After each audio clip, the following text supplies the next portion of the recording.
So now we're going to open it up for questions and comments, and I just wanted to say, we asked all of our presenters to illustrate their answers with a story about a particular incident, if possible. These are our stories that are personal, and we ask that you respect these stories as our truths. And with that, we open it for any comments or questions that you may have. I know who I am as a Chicana, Latina, but I feel good about who I am.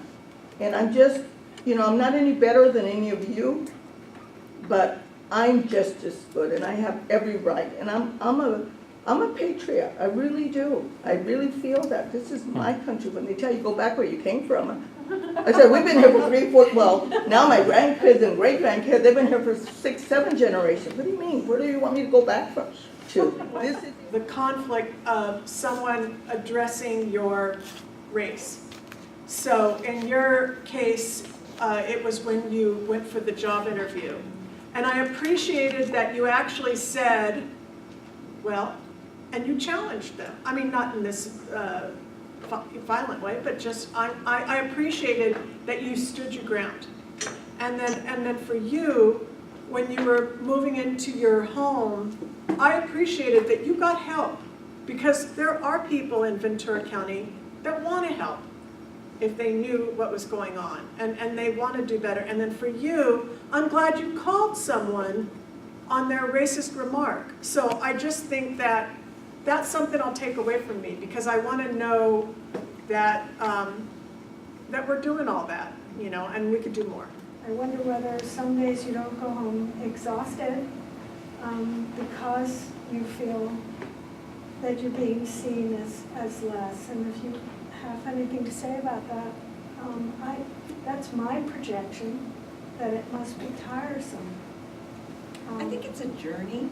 It's a journey, and now we're comfortable with ourselves. But it didn't happen at age 20, not for me. It took a while. Living in this community is a little different. Like, I don't know if you've been to the South, but in the South and much of the Midwest, everything is about race all the time. And that's exhausting. That's why here there's definitely a racial component to much of our lives, but it's not that same grind. So it's not a big, exhausting part of my life, not here anyway. Yeah, I share that sentiment, and I remember when I spent the 1 year in the South, and I intentionally just got in a car with a stranger and drove to California. That's a good story, and when we go get wine later on. But there's a point where it's kind of funny. I mean, all the things that you see on, when we were young, laugh-in was the thing, right? Not Saturday Night Live. But when you see people speaking to Asians and they talk really loud and slow, that really happened to me. Wow! Do you speak English? I could not live there. I knew that. I mean, I went to a women's college, and all the black girls worked in the cafeteria, all the white girls worked in the library, and they had no idea what to do with me. They wanted to put my picture in the paper because they'd never seen anybody like me. I told them no. But I knew I couldn't live there. It's just, especially coming from Okinawa, where everything was, so equitable. I wanted to say too, I wrote this down. When I ran for office in 2002, I went to the Santa Clara Valley Democratic Club to make a pitch for the Democrats to endorse me. And those meetings were held at a Mexican restaurant in Santa Paula. And I was seated at the table, getting ready to do my spiel.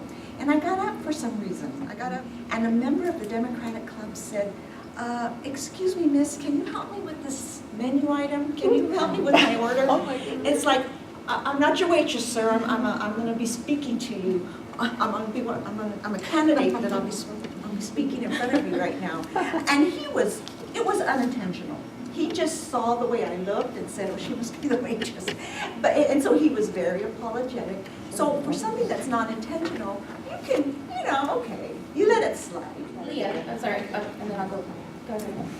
Well, I just want to say discrimination because of the color of your skin is one thing, but to be white and be discriminated against for something like your religion or who you're married to is a totally different aspect. And my husband is a Latino. I am a Jewish girl, and we live in Newberry Park, but our kids went to public school, but lo and behold, one day I came home and there were swastikas painted on my garage. And I'm talking about in the 1980s. So this is something that, it happens, it still happens. And our mailboxes were blown up. We replaced our mailboxes several times. I think it was probably kids, most likely, but they just didn't know any better. And their parents didn't know any better because they obviously were speaking for their parents. But so discrimination, I think probably most of us in this room have experienced discrimination of one sort or another. And I just piggyback on that, I think everyone has talked about, you know, the generational stuff, and I can tell you, in our office, you know, it still happens today. Like, many a times I'm talking to someone and they're angry because of immigration, and I'm the Congresswoman's district director, so I never allow staff to get treated poorly. So if it's someone who's very disgruntled, I give them to me, and they will go off and say the most heinous things about Latinos and Mexicans in particular. And then when they're like, "What's your name?" And then it's Karina Armenta, and they're just like, "You didn't tell me you were Mexican," you know. But I will be sure to convey your message to the Congresswoman when I see her. So it still exists. It's very, you know, true. So can I get you back? Yeah, sorry, really quickly. So for me, not everything is just one perspective. I like to see things in different ways. So I play the devil advocates in my head, so I don't mean to offend anyone here, but I was thinking about it, and so we have the Oscars, and we represent all different types of people with different people in the movie industry. But yeah, I was thinking to myself, I saw a commercial the other day for Black Entertainment Television, and they have their own Oscars. Like, how do you guys feel about that? I have, my answer is, when you have very talented, very deserving Black people that don't even get nominated, should we sit and wait for the Oscars to not be so white? Or should we reward each other and acknowledge each other's achievements? Exactly.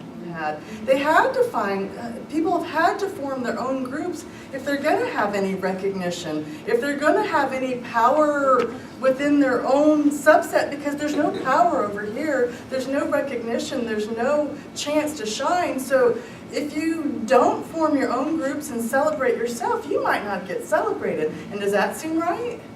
So that's kind of the answer. It's kind of like, well, what do you, like she said, what do you think? People should just wait to be recognized? Well, with that, we're running a little over time, so if we can give a big hand. Big